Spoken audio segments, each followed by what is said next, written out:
Greetings, ladies and gentlemen of the internet. My name is Ty with MojoPlays, and this is our list of every single Five Nights at Freddy's game ranked. Freddy Fazbear and friends have been scaring the pants off of us for almost a decade now, and each new game managed to reinvent the franchise's formula again and again. But in the end, only one deserves a pizza party made for a king. So we may have to suit you up in a furry suit and make you walk around saying, boo.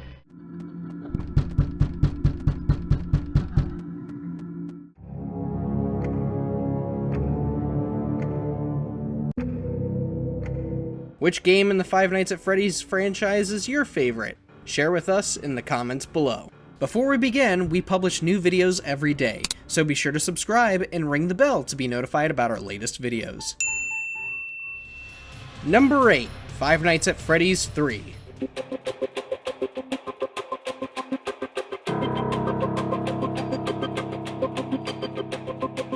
Just because we're starting the list with it doesn't mean we're saying Five Nights at Freddy's 3 is a bad game. It does present its own unique balance of keeping an eye on animatronics and completing menial tasks. It also boasts a unique setting where Fazbear Entertainment has, more or less, embraced its dark past and is trying to rebrand itself as a horror attraction. Okay, keep an eye on things, and we'll try to have something new for you tomorrow night. What gets it so low on the list, however, is how the gameplay eventually dilutes into cheesing Springtrap with fake sounds while dealing with the obnoxious Phantom animatronics.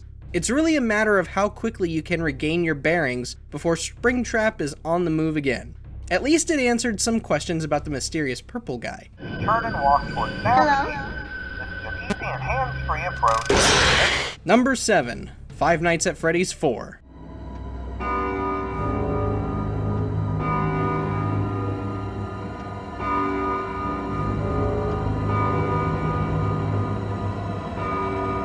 The fourth entry in the franchise was arguably the most frightening in terms of the design of the animatronics. Never before has a child's imagination been effectively portrayed in such a terrifying light. What also made it interesting was how the player was forced to rely on sound rather than visuals to determine how close animatronics were.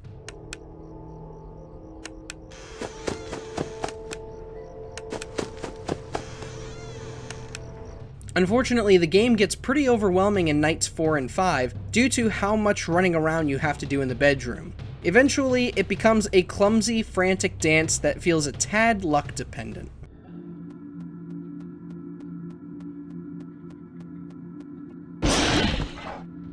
Number 6, Ultimate Custom Night.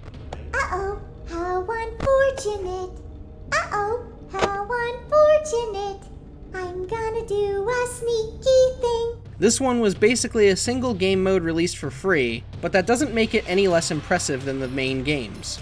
Ultimate Custom Night was one of the coolest ideas from the franchise, allowing the player to build their own insanely difficult Five Nights at Freddy's. Now you can select from any animatronic across the franchise to make your night as easy or difficult to your heart's content.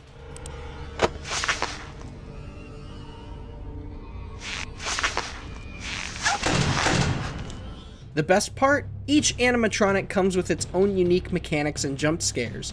You can ask Rockstar Foxy for help at the risk of possibly dying to him, keep an eye on Toy Freddy as he plays Five Nights at Mr. Hugs, or let Dee Dee randomly throw in more animatronics to spice things up.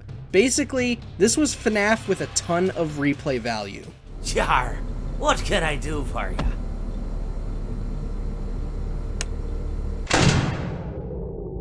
Number 5. Five Nights at Freddy's Sister Location. It seems that you had some trouble with the keypad. I see what you were trying to type, and I will auto-correct it for you. One moment. Welcome, Eggs Benedict.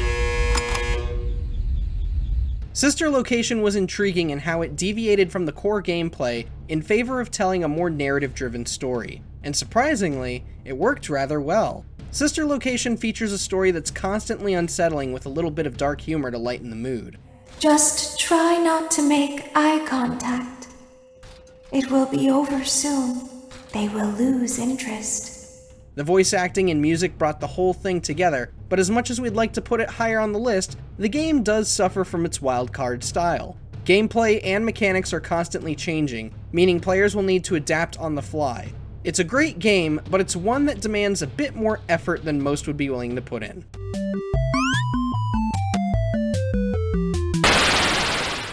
Number 4, Five Nights at Freddy's.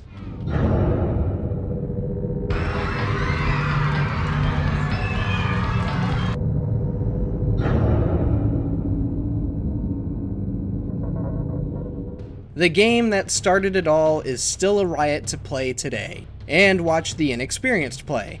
When it first launched in 2014, Five Nights at Freddy's had us enthralled with its unique take on the horror gaming genre, featuring a seemingly banal setting made incredibly creepy.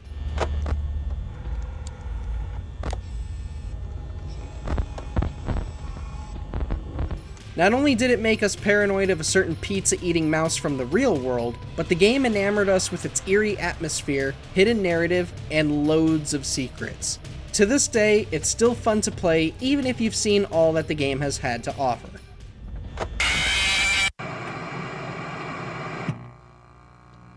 Number 3, Freddy Fazbear's Pizzeria Simulator. But don't forget about the money you had left over after buying your franchise package. Use it to decorate, buy a stage, buy attractions and animatronics, and much, much more. If there was one game in the series that defined the phrase bait and switch, it was Freddy Fazbear's Pizzeria Simulator.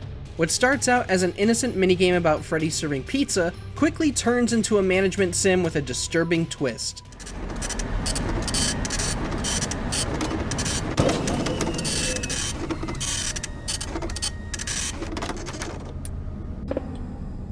As the owner of a new Freddy Fazbear's Pizza franchise, it is your job to expand and improve your establishment by purchasing arcade games and, of course, animatronics.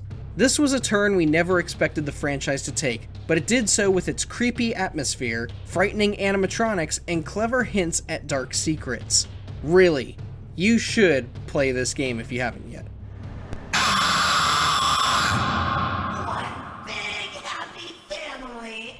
Number 2, Five Nights at Freddy's 2.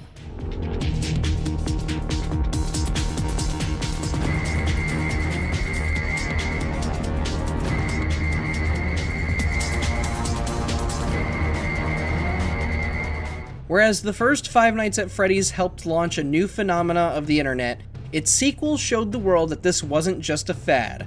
FNAF 2 was a significant moment in the IP's history, showing how different mechanics could be implemented into the original's bread and butter. On top of that, you had more animatronics coming for your head, arguably making this the hardest game in the franchise.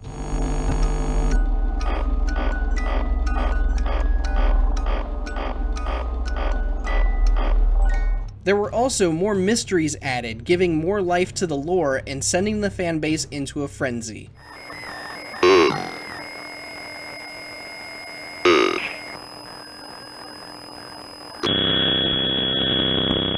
Number 1, Five Nights at Freddy's Help Wanted. Hello? Welcome to your new summer job at the new and improved Freddy Fazbear's Pizza.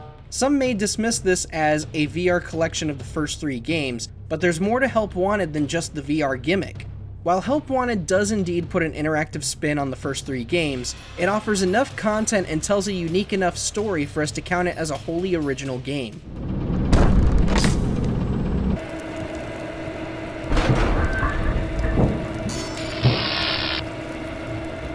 You can now take part in additional missions, like repairing the air vents with Mangle lurking around, or get up and close and personal with the animatronics by repairing them.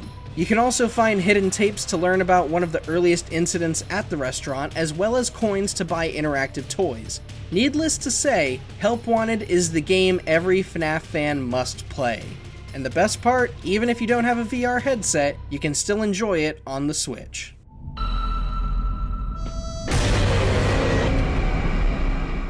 And hey, if you want to see what else I'm playing or want to talk about FNAF, be sure to follow me on Twitter at GhostWriterTyler.